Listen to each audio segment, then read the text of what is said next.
میں دوڑتا ہوا نیچے گیا، لیکن وہاں نہ وہ لڑکے تھے اور نہ ہی لڑکی۔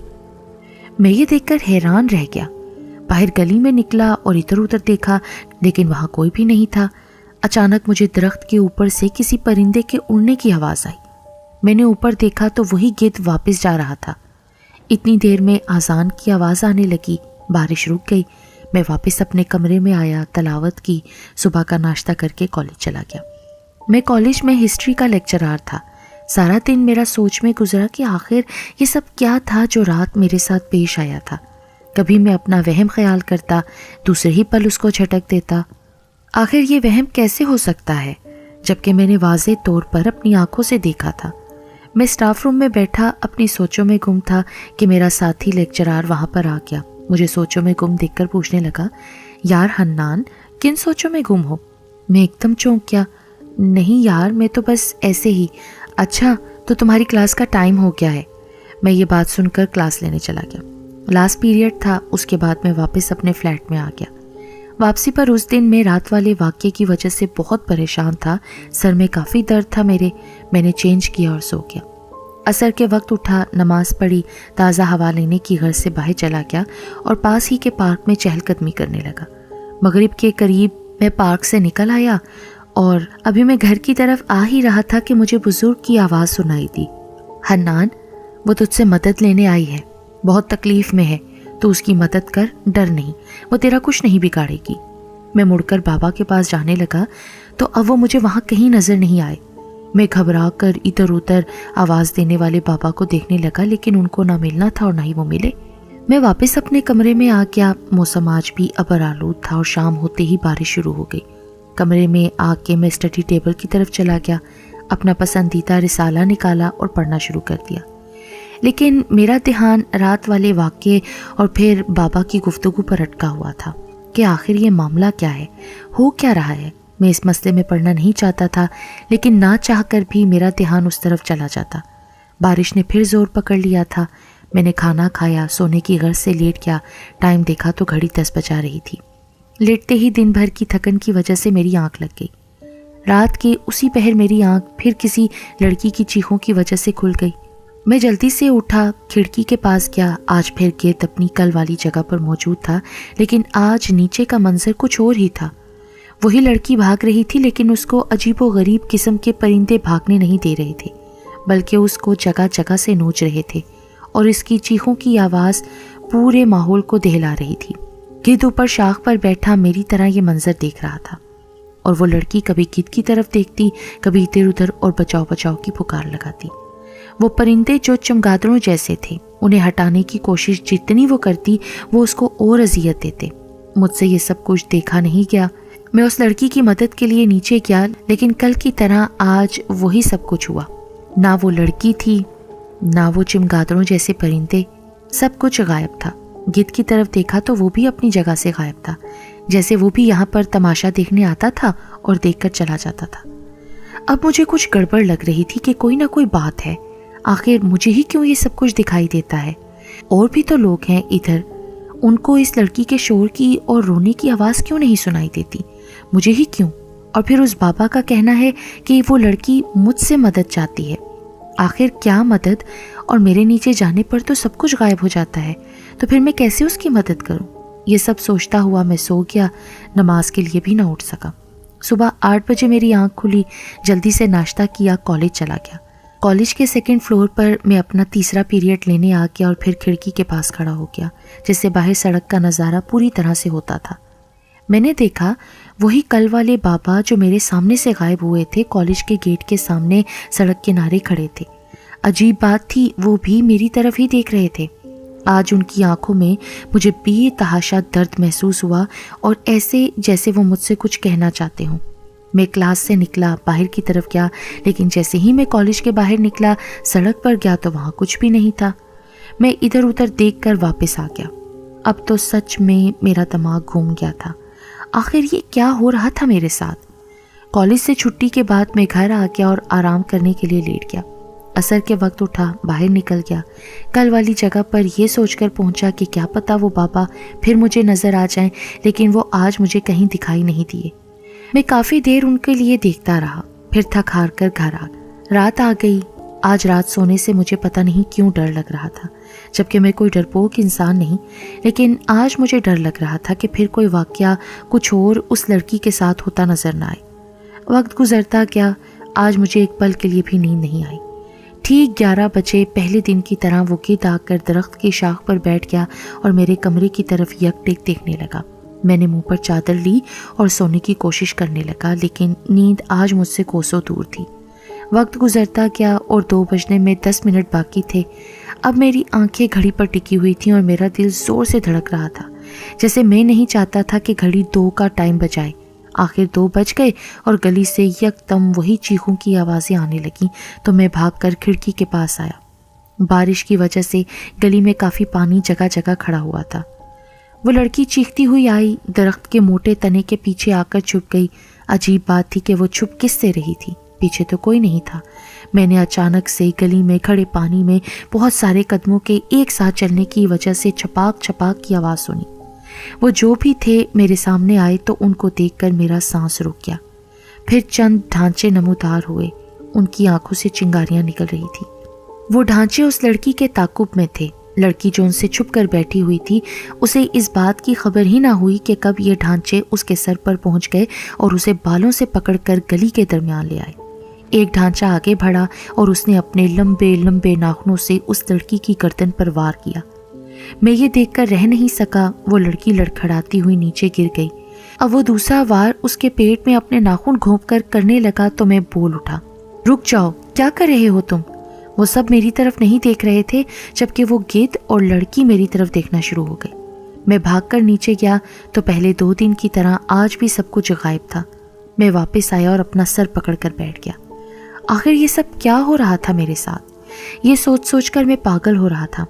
نیند تھی کہ آنے کا نام نہیں لے رہی تھی۔ میں نے سلیپنگ پلز لی اور سو گیا۔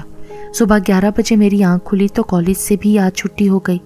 ویسے بھی میرا سر بہت درد کر رہا تھا، کالج جانا بھی نہیں چاہتا تھا۔ بستر سے اٹھ کر کچن میں آیا، اپنے لیے چائے بنانے لگا۔ ناشتہ کرنے کے بعد جب گھر سے باہر نکلنے لگا تو دروازہ کھلتے ہی سامنے احتشام کو پایا۔ ارے یار، تم یہاں؟ آج تم کالج نہیں آئے؟ مجھے تمہاری فکر ہوئی، اس لیے تمہاری طرف آ گیا۔ تم کال بھی تو پک نہیں کر رہے تھے نا؟ پچھلے 3 دن سے میں دیکھ رہا ہوں تم عجیب حرکتیں کر رہے ہو۔ کالج سے بھی بتا کے نہیں آتے، لائبریری بھی نہیں جاتے اور رات کو کیفے بھی نہیں آتے۔ کیا بات ہے، سب ٹھیک تو ہے نا؟ اور یہ تمہارا چہرہ کیوں اترا ہوا ہے؟ ایسے لگ رہا ہے جیسے تم صدیوں کے بیمار ہو۔ آخر کیا پریشانی ہے؟ ارے کچھ نہیں، تم نے بھی دروازے میں کھڑے ہو کر سب سوال کر دیے۔ اندر تو آؤ۔ ہم دونوں ڈرائنگ روم میں آ کر بیٹھ گئے۔ پھر میں چائے لینے چلا گیا۔ چائے لے کر آیا تو احتشام پھر سے شروع ہو گیا۔ حنان، میں نے تم سے کچھ پوچھا ہے نا یار؟ آخر کیا بات ہے؟ تیرا دوست ہوں بچپن کا، ایک ساتھ رہے ہیں، کبھی کوئی بات ایک دوسرے سے نہیں چھپائی۔ میں تیرا چہرہ دیکھ کر بتا سکتا ہوں کہ تو کسی بڑی مشکل میں ہے۔ بتا مجھے آخر کیا بات ہے؟ کچھ نہیں یار۔ کچھ کیوں نہیں؟ دیکھ تیرا رنگ بھی پیلا پڑتا جا رہا ہے۔ اگر کوئی بات ہے تو مجھے بتا، کیا امی کو یہاں بلا لوں؟ ارے نہیں، امی جان کو کچھ نہ بتانا، ویسے ہی پریشان ہوں گی۔ تو پھر بتاؤ نا مجھے۔ اچھا بتاتا ہوں، لیکن تم نہیں مانو گے۔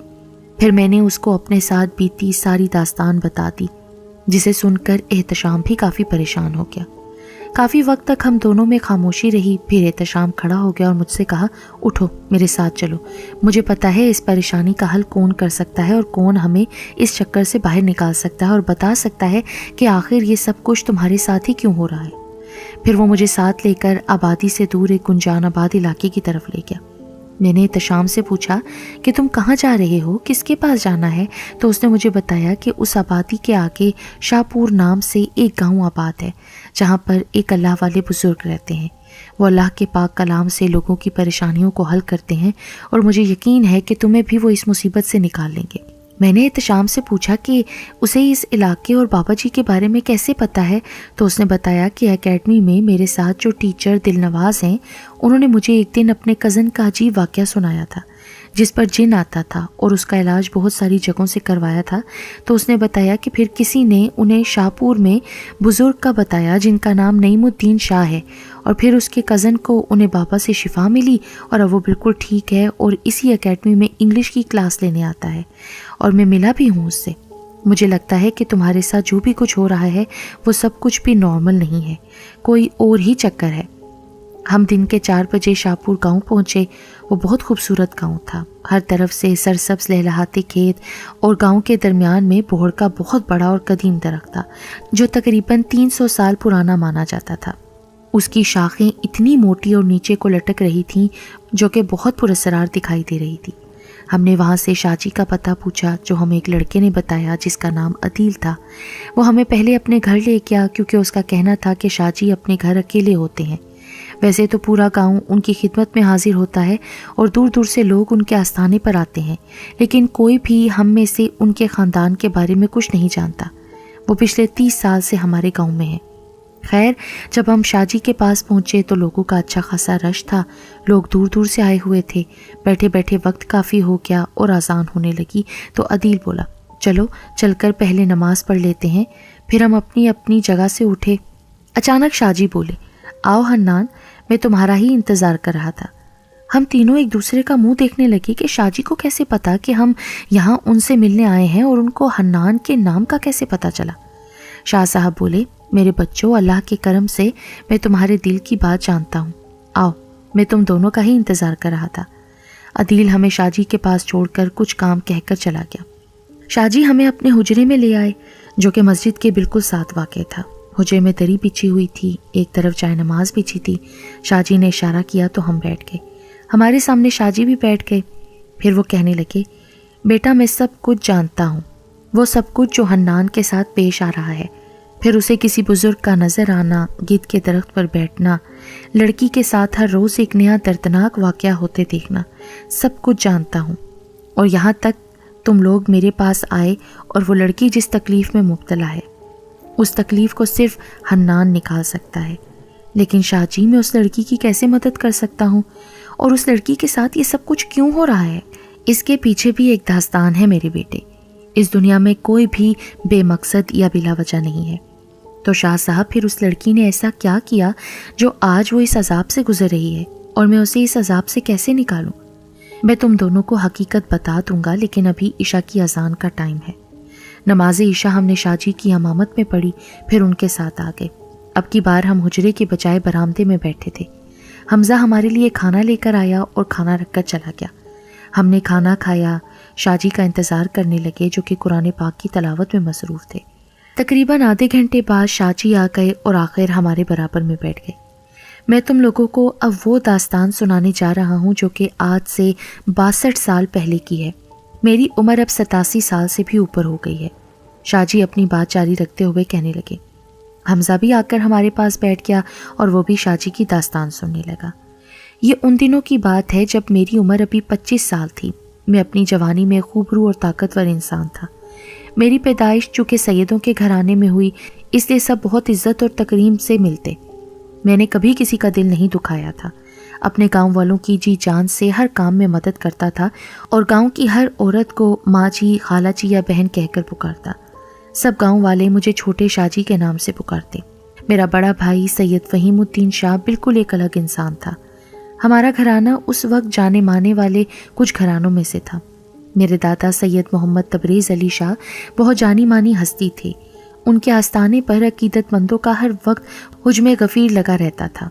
ہمارے دادا نے ہم دونوں بھائیوں کی پرورش میں کسی قسم کی کوئی کمی نہیں چھوڑی تھی۔ ہمارے سرپرست چونکہ ہمارے دادا ہی تھے، ہمارے والدین ہمارے بچپن میں ہی حویلی میں کسی وجہ سے آگ لگ جانے کی وجہ سے وفات پا گئے تھے۔ حویلی میں اور بھی بہت سے کام کرنے والے ملازم اس آگ میں ہم سے دور چلے گئے۔ ہم لوگ دادا کے ساتھ آستانے پر تھے، شاید اس وجہ سے بچ گئے۔ اس کے بعد دادا نے ہی ہماری پرورش کی، لیکن میں نے ہمیشہ ہی فہیم کو دین سے دور دیکھا۔ وہ نہ تو دادا جی کی باتوں پر توجہ دیتا اور نہ ہی ان پر عمل کرتا، بس دادا کے سامنے وہ دکھاتا کہ ان کی ساری باتیں مانتا ہے۔ فہیم شروع سے ہی مغرور اور بدتمیز طبیعت کا تھا۔ اس کی نظر میں چھوٹے بڑے کی کوئی عزت نہیں ہوتی تھی۔ گاؤں کے اسکول سے میں نے تعلیم حاصل کی، لیکن فہیم وہاں پڑھنا پسند نہیں کرتا تھا، اس لیے شہر جا کر تعلیم حاصل کرنا چاہتا تھا۔ دادا جی نے اس کی یہ خواہش پوری کی، اسے گاؤں سے شہر تعلیم حاصل کرنے کے لیے بھیج دیا۔ وہ چھٹیوں میں گاؤں آتا رہتا تھا۔